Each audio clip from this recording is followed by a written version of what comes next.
कि मुझे रोक दिया गया 3 साल के लिए। 3 साल आप कहीं गाना नहीं गा सकते, किसी कंपनी में नहीं गा सकते। आप जिस दिन चाहेंगे उस दिन मैं खत्म हो पाऊंगा शायद। कि आप मेरे हिसाब से काम करिए। तो मैं किसी का गुलाम हूं नहीं, मैं आजाद इंसान हूं। मैं अपने मन का, मैं नरक का राजा हूं, स्वर्ग का नौकर नहीं। मेरी क्षमता मुझे पता है, मेरी औकात मुझे पता है कि मैं जमीन से यहां तक पहुंचा हूं। और एक मैं किसान का बेटा हूं। नहीं तो एक लिट्टी बेचने वाली की औकात क्या हो सकती है, एक दूध बेचने वाली की औकात क्या हो सकती है। जो आदमी 10-10 घर में नौकर होगा उसकी औकात क्या हो सकती है। बड़े पहाड़ पे चढ़ना होता है ना, तो बड़े पत्थर आपको प्रॉब्लम नहीं करते, छोटे छोटे कंकड़ आपको प्रॉब्लम करते हैं, क्योंकि वो चुभते हैं आपके पैरों में। आज नहीं तो कल इतना 14 ही बरस का बनवास हुआ था ना, लौटे तो मर्यादा पुरुषोत्तम श्री राम कहला के लौटे। ये सारी चीजें नहीं। कुछ भाई न्यूज बना रहे हैं कि 5 करोड़ रुपए मुझे मिला है। भाई सॉरी, 5 करोड़ की बात ही नहीं है, और 5 करोड़ मुझे मिला ही नहीं है। जितने पेमेंट मुझे मिले थे उतने का मैंने गाना दे दिया था। हाँ, बात यहां बिगड़ी कि आप मेरे हिसाब से काम करिए। तो मैं किसी का गुलाम हूं नहीं, मैं आजाद इंसान हूं। मैं अपने मन का, मैं नरक का राजा हूं, स्वर्ग का नौकर नहीं। मैं ऐसा हूं, मैं छोटा मालिक बन के जीवन चलाना चाहता हूं, बड़ा नौकर बन के नहीं। और आप सबने ये ताकत दी है मुझे, आप सबके बदौलत ये ताकत मुझे मिली है। नहीं तो एक लिट्टी बेचने वाली की औकात क्या हो सकती है, एक दूध बेचने वाली की औकात क्या हो सकती है। जो आदमी 10-10 घर में नौकर होगा उसकी औकात क्या हो सकती है। मेरी क्षमता मुझे पता है, मेरी औकात मुझे पता है कि मैं जमीन से यहां तक पहुंचा हूं। और एक मैं किसान का बेटा हूं। आज भी दिमाग में स्टार्डम नहीं है, आज भी मेहनत करता हूं, 24 घंटे जगता हूं। इस फैसले के बाद मैं पूरी रात सोया नहीं, वो जाहिर सी बात है। ये स्टार्डम चाहे जो भी मुझे मिला है, मेरी जिंदगी में जितनी भी उपलब्धियां मिली है, आप सबके बदौलत मिली है। और अचानक से किसी फैसले से ऐसा हो गया कि नहीं, मेरी पूरी जीवन रुक गई। तो पल भर के लिए मुझे लगा जी नहीं, गलत हो गया।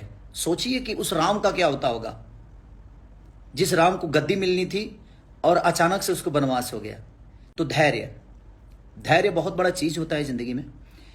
कि धैर्य अगर आपके पास है तो जिंदगी में आपका कुछ बिगड़ेगा नहीं। और जिसके पास इतनी जनता हो, जिसके पास इतना प्यार हो, जिसके पास इतने सारे हाथ देने, आशीर्वाद देने वाले हाथ हो, उसका कोई क्या बिगाड़ सकता है? मैं हताश नहीं हूं इस चीजों से। और आप लोग बिल्कुल निश्चिंत रहिए, चिंता मत करिए। मेरी जिंदगी किसी एक की नहीं है जिसे कोई खत्म कर देगा। कोर्ट के फैसले का मैं सम्मान करता हूं, बट उसके आगे भी तो चीज है। ऐसा थोड़ी है कि उसके आगे चीज नहीं है। ये जिंदगी यहां तक खत्म थोड़ी होती है। और जिंदगी आप सबके बदौलत है मेरी। आप जिस दिन चाहेंगे उस दिन मैं खत्म हो पाऊंगा शायद। किसी एक के खत्म करने से ये जिंदगी खत्म नहीं हो सकती, क्योंकि आपने बनाया है, आपने मुझे हर उस मोड़ पे साथ दिया है मेरा। बट ठीक है, मैं मेहनती आदमी हूं, मैं मेहनत करना जानता हूं। मैंने किसी को, और ईश्वर है, महादेव सबका उद्धार करता है। अगर मैं गलत होऊंगा तो कल भी जो मेरे साथ होगा वो गलत होगा। अभी फैसला बहुत दूर तक है, अभी इतना जल्दी खत्म नहीं होगा। इसके बाद भी न्यायालय है, इसके बाद भी चीजें हैं। हम लोग लड़ने वाले लोग हैं, गरीबी से उठ कर आए हैं। तो गरीबी से आज आप लोगों ने इतना बड़ा साम्राज्य खड़ा करा दिया ना खेसारी लाल यादव का। और ये साम्राज्य मेरा नहीं है, ये आप सबका है। आपने मुझे संवारा है, और आपको भी पता है कि आपने मुझे कहां से उठाकर कहां रखा है। तो जिंदगी इतनी जल्दी खत्म थोड़ी होती है।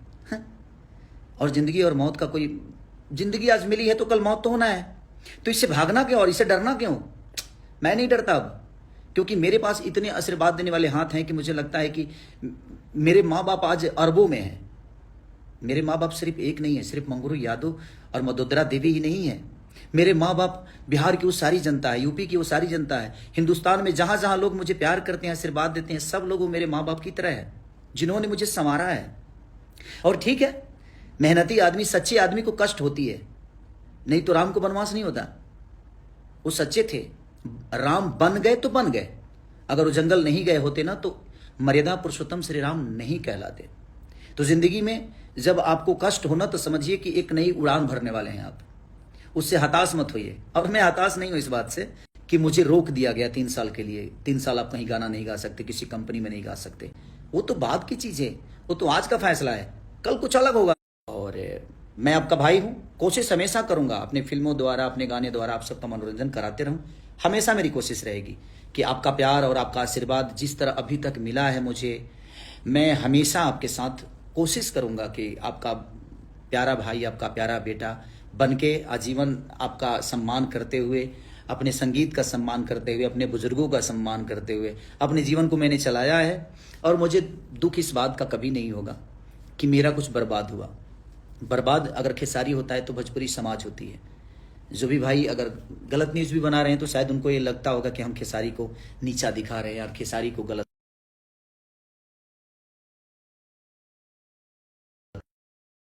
अगर कोई भी किसी भी भोजपुरी के कलाकार को अगर कोई हताश होती है, चीज़ें होती है, तो नो डाउट प्रॉब्लम भोजपुरी समाज को होता है, पुरुष समाज को होता है। तो बस आप एकदम हैप्पी रहिए, बी पॉजिटिव, जिंदगी में पॉजिटिव रहिए। आप लोग खुश रहिए। आज नहीं तो कल इतना 14 ही बरस का वनवास हुआ था ना, लौटे तो मर्यादा पुरुषोत्तम श्री राम कहला के लौटे वो, नहीं तो वो अयोध्या में सिर्फ राम थे, दशरथ के पुत्र थे, बट लौटे तो मर्यादा पुरुषोत्तम श्री राम कहलाए। तो जिंदगी में जब वनवास से लौटती होती है ना, तो वो आपका कद ऊंचा करके लौट आता है। तो जिंदगी है, रास्ता है, चलना है, और रास्ते चलने में कांटे भी आते हैं। किसी फूल को तलाशना होता है ना, तो कांटों का सफर करना पड़ता है, और वही ये छोटी छोटी कांटे होती हैं। बड़े पहाड़ पे चढ़ना होता है ना, तो बड़े पत्थर आपको प्रॉब्लम नहीं करते, छोटे छोटे कंकड़ आपको प्रॉब्लम करते हैं, क्योंकि वो चुभते हैं आपके पैरों में। बड़े पत्थर पे तो पैर रख सकते हैं आप, लेकिन छोटी पत्थर जो होती है ना, वो आपको कहीं ना कहीं प्रॉब्लम करती है। तो जिस भाई ने ये ऐसा स्टेप मेरे लिए उठाया है, वो भी सम्मानित है, मैं उनका भी सम्मान करता हूँ कि वो खुश रहें। अगर इस फैसले से उनको खुशी मिलती है, उनको बहुत बड़ा दौलत मिलता है, तो ईश्वर क्या किसी को हक नहीं है कि अपने जीवन में बड़ा बन जाए। बस अपना ख्याल रखिए, और मैं ठीक हूँ, मुझे कुछ नहीं है प्रॉब्लम, मैं भी हैप्पी, मैं कोई तकलीफ में नहीं हूँ।